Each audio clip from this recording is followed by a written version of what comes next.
Kita tidak lebih buruk juga dengan penderita yang lainnya atau kayak diabetes, terus hipertensi yang minum obat untuk seumur hidup. Jadi prinsipalnya ya udah jalanin aja. HIV itu bukan akhir segalanya kok. Ini babak baru yang harus kita lakukan.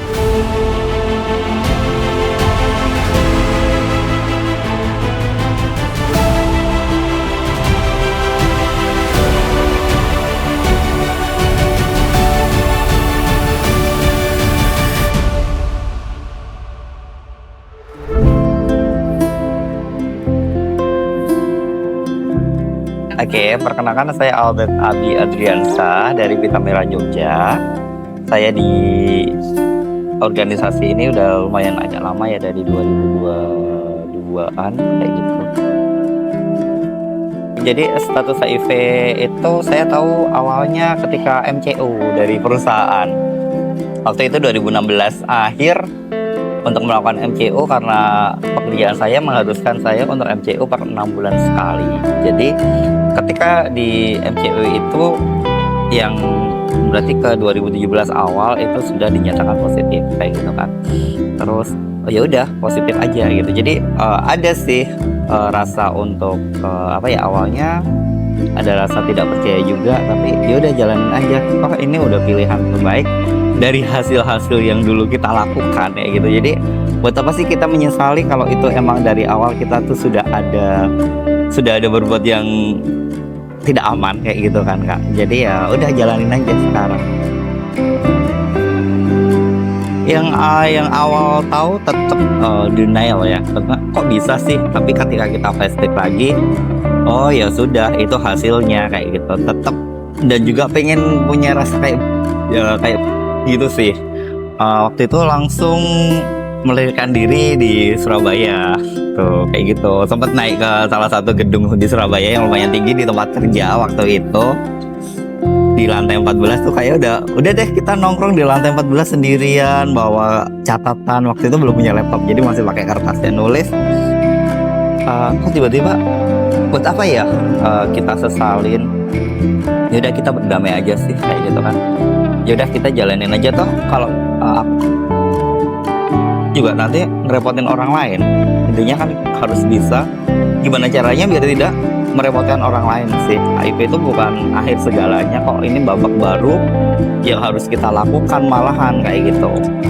Jadi kalau yang sudah terinfeksi nih, ya udah nikmatin aja, jalanin aja. Toh sebelumnya juga sudah tahu resikonya seperti apa. Kebetulan semua udah tahu, jadi nggak ada masalah. Jadi kalau dari keluarga, waktu itu kakak yang pertama kali tahu, Kak aku positif nih gitu. Ya udah nggak apa-apa, toh itu juga bisa diobatin kan kayak gitu. Dalam artian kita tidak lebih buruk juga dengan penderita yang lainnya atau kayak diabetes, terus hipertensi yang minum obat untuk seumur hidup. Jadi prinsipalnya ya udah jalanin aja. Toh kita juga sama, toh kita juga punya ilmunya, toh kita juga tahu penyebarannya seperti apa, infeksiusnya seperti apa, cara penularannya kayak apa. Kita juga udah tahu, kita dapat penataran juga kayak gitu. Jadinya jalanin aja sih kalau saya kayak gitu. Jadi terus keluarga juga tahu kita udah open status di mana-mana. Jadi ya udah, walaupun sempat ada diskriminasi, tapi menurutku diskriminasi yang saya dapat itu bukan diskriminasi dari orang lain sih malahan, tapi kita sendiri yang membangun diskriminasi kita ke orang lain. Sebetulnya malah seperti itu. Jadi sulit ya kita untuk membedakan mana itu diskriminasi yang diciptakan orang lain dan mana diskriminasi yang itu benar-benar tercipta dari orang lain kayak gitu.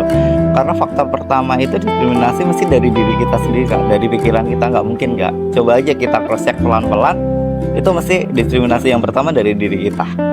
Dukungan dari ibu itu juga, ibu kakak itu udah bener-bener ngebantu kayak gitu. Jadi bener kuat banget. Jadi ya udah, kamu aku support, apa sih butuhnya kayak gitu. Toh kita juga sama-sama tahu gimananya. Selamat siang, nama saya Pram. Saya dari Pita Merah Jogja. Pita Merah Jogja, saya di bagian edukasi ke masyarakat dan mahasiswa. Awal mula berdirinya PMJ itu agak panjang ya, tapi singkatnya kita pendirinya tuh beberapa pendirinya tuh alumni atau mantan pendukung sebaya di salah satu LSM di Yogyakarta. Yang berawal kita agak miris karena teman-teman di luar sana tuh masih banyak yang mengalami stigma dan diskriminasi dan belum terakomodir oleh pendukung sebaya.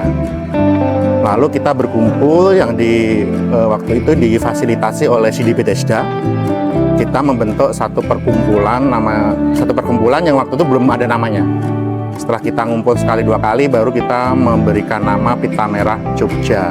Program di PMJ itu capacity building buat anggota teman-teman Pita Merah, dan anggota Pita Merah ini isinya tidak hanya ODIF, ada yang pasangan ODIF, yang non ODIF juga ada yang anak dengan HIV juga ada. Nah, programnya tuh salah satu program kami adalah pemberdayaan, capacity building, pelatihan-pelatihan, workshop. Kayak kita kerjasama dengan CD Bethesda itu ada pelatihan memijit, pembuatan jamu, pembuatan minyak urut, seperti itu. Jadi teman-teman bisa mengakses itu dan bisa mempraktekkan kesehariannya. Selama di PMJ kami, terutama teman-teman sebaya, kalau audit kita nyebutnya teman sebaya, sesama teman itu lebih banyak berkontribusi ke masyarakat terkait edukasi yang benar dan tepat.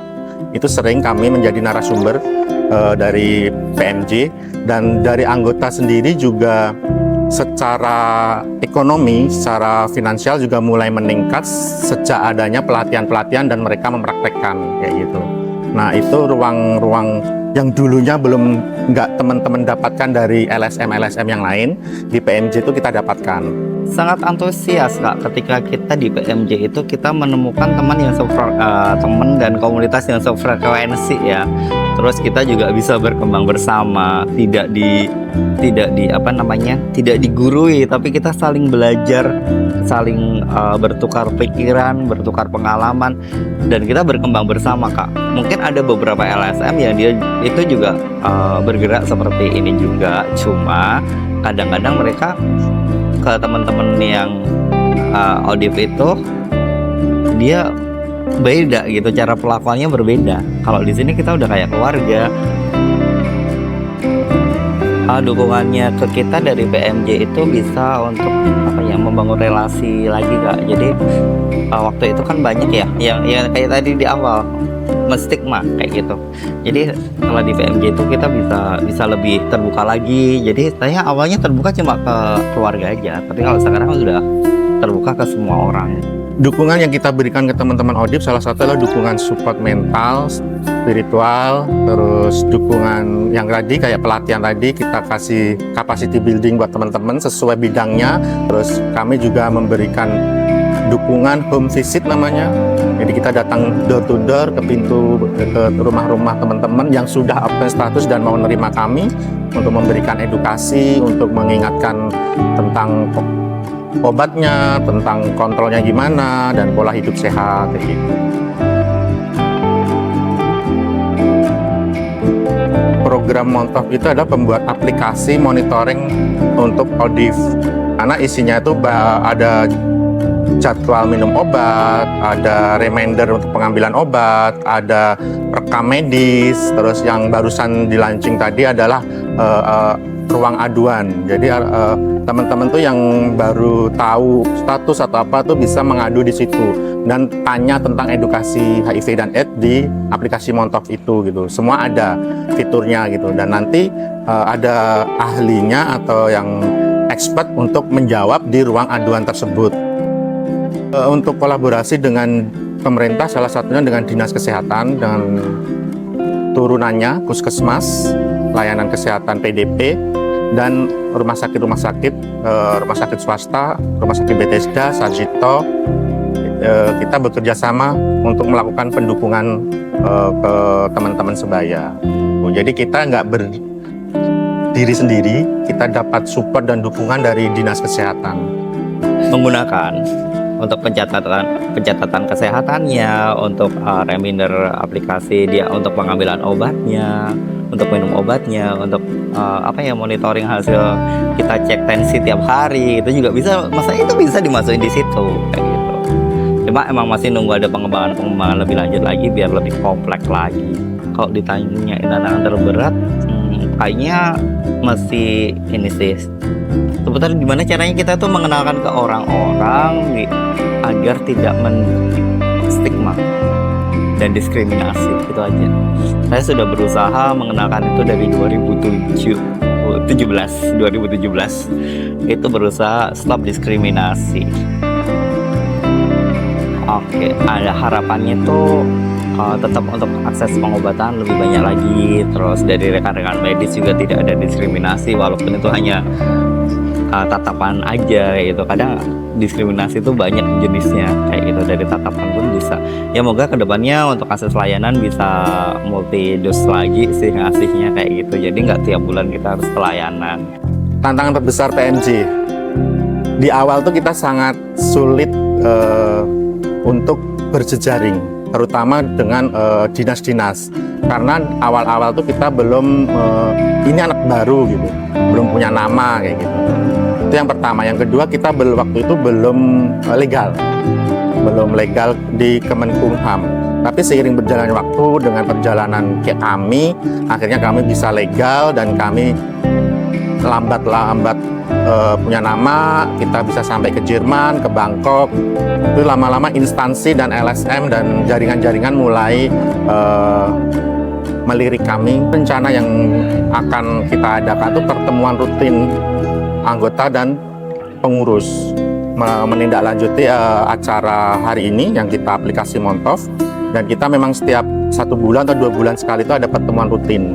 Nah, kita juga ada healing juga, ngecamp di situ, dan di situ nanti juga ada diisi kayak materi. Selain kita happy healing, kita ada materi tentang HIV, tentang apapun itu kita menawarkan ke anggota mau materi apa.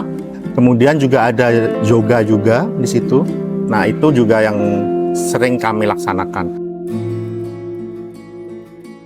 Kalau menghilangkan belum ya, tapi paling tidak mengurangi, mereduksi. Itu dari aplikasi Montov itu kita ada edukasi tentang HIV dan AIDS dan tentang mitos dan hak tadi di aplikasi Montov itu ada, dan kita juga terjun langsung ke masyarakat kerjasama dengan BPA, warga peduli AIDS di tingkat kelurahan, kerjasama dengan puskesmas, kerjasama dengan universitas-universitas, menjadi dosen tamu, memberikan edukasi tentang HIV dan AIDS yang tepat dan benar.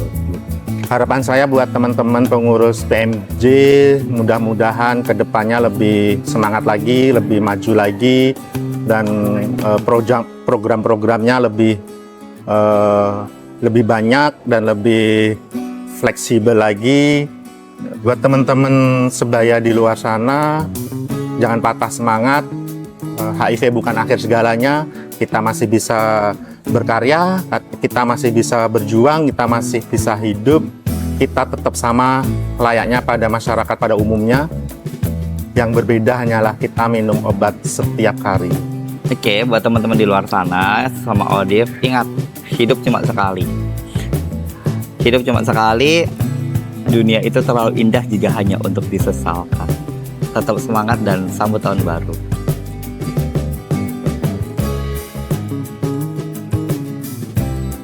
Triero 2030.